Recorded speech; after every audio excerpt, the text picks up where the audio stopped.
दोस्तों, स्वागत है आपका दिल से कहानियाँ में।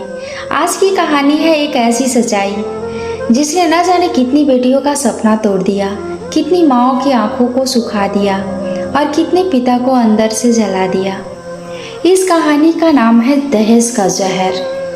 एक ऐसी बहू की दास्तान जिसे शादी के बाद मिला सिर्फ अत्याचार और जिसने अपने साहस से पूरे समाज को आईना दिखाया। ये कहानी है बिहार के एक छोटे से गांव की, जहां राधिका नाम की लड़की अपनी हंसी, अपने सपनों और उम्मीद के साथ अपने ससुराल गई थी। शादी में सब कुछ अच्छा था, मांग में सिंदूर, आंखों में चमक, होठों पर मुस्कान, मगर उस मुस्कुराहट के पीछे छुपा था एक तूफान जो उसे अंदर तक तोड़ देने वाला था।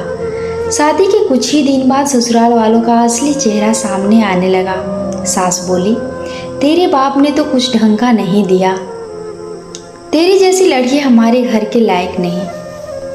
पति अमन, जो शादी से पहले प्रेम की बातें करता था, अब रोज ताने और गालियां देने लगा। राधिका की आंखों की चमक बुझने लगी थी। एक दिन रात को अमन नशे में घर आया, हाथ में लाठी, चेहरे पर गुस्सा। तेरे बाप ने मोटरसाइकिल देने का वादा किया था ना, कहाँ है वो बाइक? राधिका ने रोते हुए कहा। अमन, पापा गरीब हैं, उन्होंने जितना हो सका सब दिया, बस इतना कहना था। अमन ने उसे जोर से थप्पड़ मारा, वो जमीन पे गिर गई। उस रात पहली बार राधिका ने महसूस किया शादी कोई सपना नहीं, एक सौदा बन चुका था। हर दिन वही कहानी, कभी दहेज के लिए ताने, कभी मारपीट, कभी खाना तक ना देना।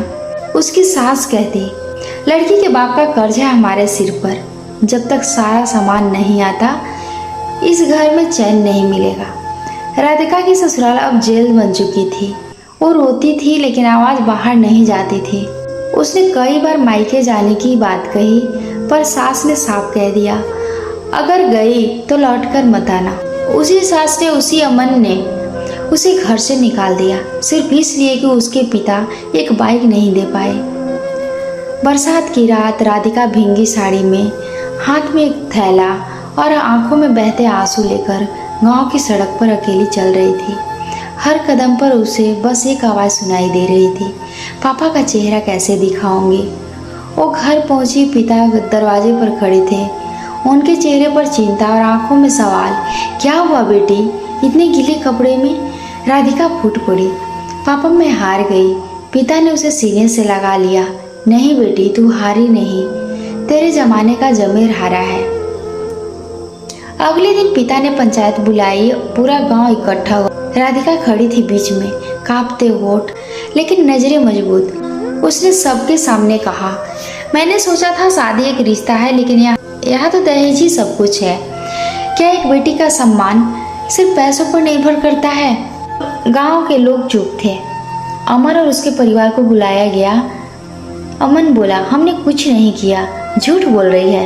राधिका ने अपनी चोट दिखाई, अपना टूटा मांग टिका और कहा, अगर ये झूठ है तो फिर ये निशान किसके हैं?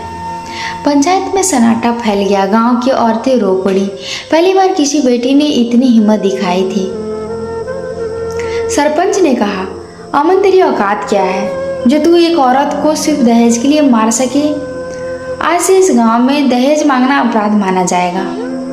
अमन को सजा दी गई, गांव से निकाल दिया गया। राधिका ने उस दिन सिर उठाकर कहा, मैं टूटूंगी नहीं, मैं नई राधिका बनूंगी। उसने पढ़ाई फिर से शुरू की, गांव की लड़कियों को पढ़ाने लगी और हर दिन कहती, दहेज नहीं, बेटी का सम्मान चाहिए।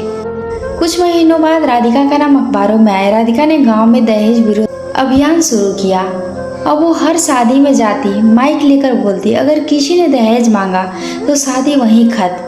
लोग ताली बजाते और उसके पिता की आंखों में चमक होती थी।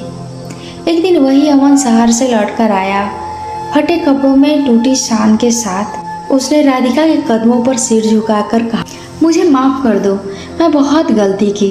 राधिका ने उसे देखा और बोली, मैं तुझे माफ़ किया, लेकिन अब मैं तेरी नहीं। हर उस औरत की आवाज़ हो जो चुप थी, अब नहीं रहेगी। गांव में तालियां गूंज उठी। राधिका अब सिर्फ एक बहू नहीं, एक मिसाल बन चुकी थी। उसकी कहानी अब हर बेटी की ताकत बन गई थी। और दोस्तों, यह सच है, दहेज कभी खुशी नहीं लाता, सिर्फ इंसानियत को मारता है। अगर समाज बदलना है तो शुरू हमें ही करनी होगी, क्योंकि बेटी का मान किसी रकम से नहीं, कर्म से तय होता है। अगर यह कहानी आपके दिल को छू गई हो तो वीडियो को लाइक करें, शेयर करें, ताकि हर घर में यह संदेश पहुंचे। दहेज लेना पाप है और बेटी को सम्मान हमारी जिम्मेदारी है।